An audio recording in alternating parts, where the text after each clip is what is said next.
మా మిత్రులు అడ్లూరు లక్ష్మణ్ గారికి నేను ఆదేశాలు ఇస్తున్నా.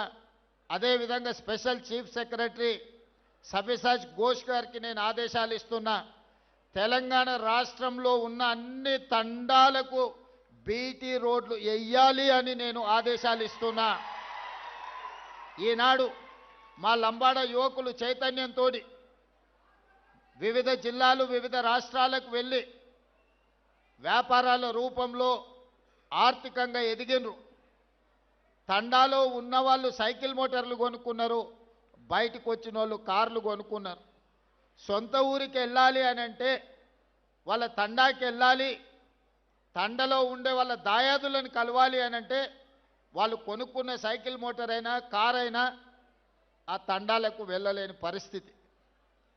వాళ్ళు బయట ఎంత గొప్పగా రాణించినా సొంత ఊరికెళ్ళి సొంత వాళ్ళని కలవాలనుకున్నప్పుడు రహదారులు లేని పరిస్థితి ఈరోజు మన రాష్ట్రంలో ఉంది. అందుకే స్పష్టమైన ప్రణాళికతోని నేను చీఫ్ సెక్రటరీ గారికి ఇన్స్ట్రక్షన్స్ ఇస్తున్నా.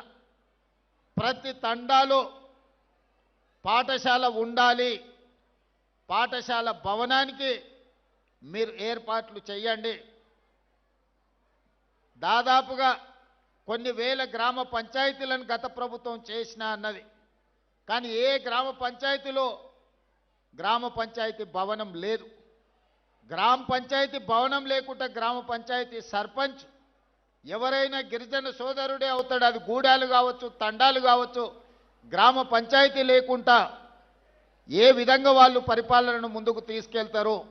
అందుకే గిరిజన గ్రామ పంచాయతీలో రాష్ట్రంలో ఎన్నుంటే అన్ని గ్రామ పంచాయతీ భవనాలు నిర్మించడానికి మీరు ప్రణాళికలు సిద్ధం చేయండి. అదేవిధంగా ఈ గూడాలకు ఈ తండాలకు కనీసం ఒక్కటైనా బీటీ రోడ్డు ఉండాలి.